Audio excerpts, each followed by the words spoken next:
Spot ലൈവിലേക്ക് വീണ്ടും അങ്കമാലി മൂക്കന്നൂർ കൂട്ടക്കൊലക്കേസിൽ ശിക്ഷാവിധി മറ്റന്നാൾ.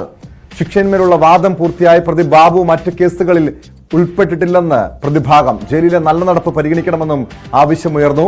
അതിക്രൂരമായ കൊലപാതകമാണ് നടന്നതെന്ന് പ്രോസിക്യൂഷൻ വാദിച്ചു. കൊല്ലുകയെന്ന ലക്ഷ്യത്തോടെ പലവട്ടം 3 പേരുടെയും തലയ്ക്ക് പിന്നിൽ വെട്ടിയെന്നും പ്രോസിക്യൂഷൻ പറയുന്നു. നവമി ദിനേശ് ആയിരുന്നു കൊച്ചിയിൽ നിന്ന്. നവമി, മറ്റന്നാളാണ് കേസിന് വിധി വരുന്നത്. അതിക്രൂരമായ കൊലപാതകമെന്ന വാദത്തിലാണ് പ്രോസിക്യൂഷൻ ഉറച്ചു നിൽക്കുന്നത്. അതായത് ഒരു പരമാവധി ശിക്ഷ നൽകണമെന്നാണോ പ്രോസിക്യൂഷന്റെ ആവശ്യം?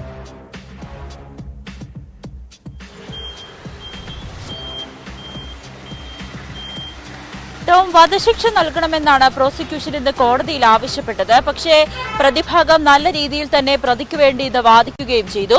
അതിലേറ്റവും പ്രധാനപ്പെട്ട കാര്യം, ഈ സംഭവം നടക്കുന്നത്, അതായത് 2018 ഈ ഒരു കൊലപാതകം നടന്നത്. അതിനു മുൻപ്, അതായത് പ്രതി ബാബുവിന്റെ അച്ഛൻ മരിക്കുന്ന സമയം, അച്ഛൻ മരിച്ചതിന് ശേഷം പ്രതി ചില മാനസിക അസ്വസ്ഥതകൾ കാണിച്ചിരുന്നു. മാനസിക രോഗത്തിന് മരുന്ന് കഴിക്കുന്നുണ്ട്. അത് പരിഗണിക്കണം. അതോടൊപ്പം തന്നെ പ്രതിയുടെ കുടുംബ പശ്ചാത്തലം, മക്കൾ 2 പെൺകുട്ടികളുണ്ട്, അവർക്കും ചില മാനസിക അസ്വസ്ഥതകളുണ്ട്. ഒപ്പം ചെറിയ മകനാണ്, അവന്റെ പഠിത്തം, പിന്നെ കുടുംബത്തിന്റെ ബാധ്യത, ഇതെല്ലാം കൂടി പരിഗണിക്കണം. മറ്റൊന്ന്, പ്രതി ഈ 2018 കഴിഞ്ഞ് ജാമ്യം പോലും ലഭിക്കാതെയാണ് ഇന്ന് വരെയുള്ള കാലയളവിൽ ജയിലിൽ കഴിഞ്ഞത്. ആ സമയത്ത് ജയിലിലുള്ളവരോട് വളരെ മാന്യതയോടെയാണ് പെരുമാറിയത്. മറ്റ് പ്രശ്നങ്ങളൊന്നും ജയിലിൽ ഈ പ്രതി ഉണ്ടാക്കിയിട്ടില്ല. ഇതൊക്കെ പരിഗണിച്ചുകൊണ്ട് ശിക്ഷയിൽ ഇളവ് വരണം എന്നാണ് പ്രതിഭാഗം ഇന്ന് കോടതിയിൽ ആവശ്യപ്പെട്ടത്. ഇതെല്ലാം പരിഗണിച്ചുകൊണ്ടാണ് കോടതി എന്തായാലും ഇന്ന് ജയിലിൽ ഈ ബാബു കിടന്ന ജയിലിലെ സൂപ്രണ്ടുമാരോടും ഒപ്പം തന്നെ അവിടെ സന്ദർശിച്ച ഡോക്ടർമാരോടും ഇതിന്റെ ബാബുവിന്റെ ഒരു മാനസിക നിലയെക്കുറിച്ചും അദ്ദേഹത്തിന്റെ സ്വഭാവത്തിനെ കുറിച്ചും ഒരു റിപ്പോർട്ട് സമർപ്പിക്കാൻ ആവശ്യപ്പെട്ടത്. ഈ റിപ്പോർട്ട് നാളെ 2:30 കോടതി പരിഗണിക്കുക. അതിനുശേഷം 31-ാം തീയതി ആയിരിക്കും ഈ കേസിൽ അന്തിമമായിട്ടുള്ള വിധി പ്രഖ്യാപിക്കുന്നത്.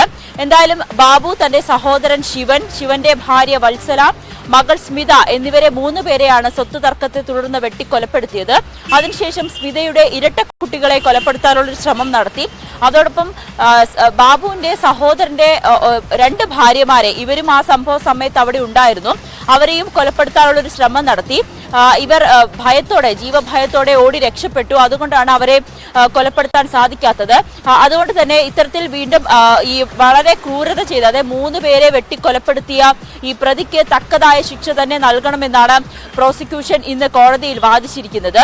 എന്തായാലും 31-ാം തീയതി ആയിരിക്കും ഈ കേസിൽ വിധി വരുന്നത്. തന്റെ കുടുംബത്തെയും കുടുംബത്തിന്റെ സാഹചര്യവും ഒക്കെ പരിഗണിക്കണമെന്ന് ബാബു ഇന്ന് കോടതിയോട് ആവശ്യപ്പെട്ടു. അതോടൊപ്പം തന്നെ താൻ ഈ സംഭവം നടക്കുന്നതിന് മുൻപ് വരെ സമൂഹത്തിൽ വളരെ വിലയുള്ളൊരു വ്യക്തിയായിരുന്നു. താൻ ഒരുപാട് സഹായങ്ങൾ മറ്റു പലർക്കും നൽകിയിട്ടുണ്ട്.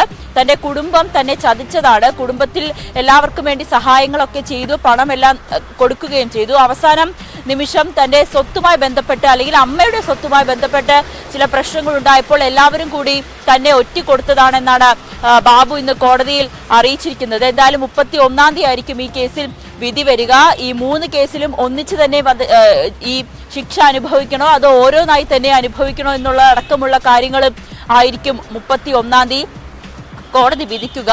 എന്തായാലും ഈ സംഭവം 2018 നടന്നു. ഈ കൊലപാതകത്തിന് ശേഷം ബാബു തന്നെ ഒരു ആത്മഹത്യാ ശ്രമത്തിനും തയ്യാറെടുത്തിരുന്നു. അടുത്തുള്ളൊരു കുളത്തിൽ ചാടി ആത്മഹത്യ ചെയ്യാനും ശ്രമിച്ചിരുന്നു. അവിടെ നിന്നാണ് ബാബുവിനെ പോലീസും നാട്ടുകാരും ചേർന്ന് കീഴ്പ്പെടുത്തിയത്. ടോം, എന്തായാലും 31-ാം തീയതി ഈ കേസിൽ വിധി വരും. തക്കതായ ശിക്ഷ, വധശിക്ഷ തന്നെ നൽകണമെന്നാണ് പ്രോസിക്യൂഷൻ ഇന്ന് കോടതിയിൽ വാദിച്ചത്. വ്യക്തമാണ്. നവമി ദിനേശാണ് വിവരങ്ങൾ നൽകിയത്. അങ്കമാലി മൂക്കന്നൂരിലെ കൂട്ടക്കൊലപാതക കേസിലാണ് ശിക്ഷാവിധി മറ്റന്നാൾ വിധിക്കുക.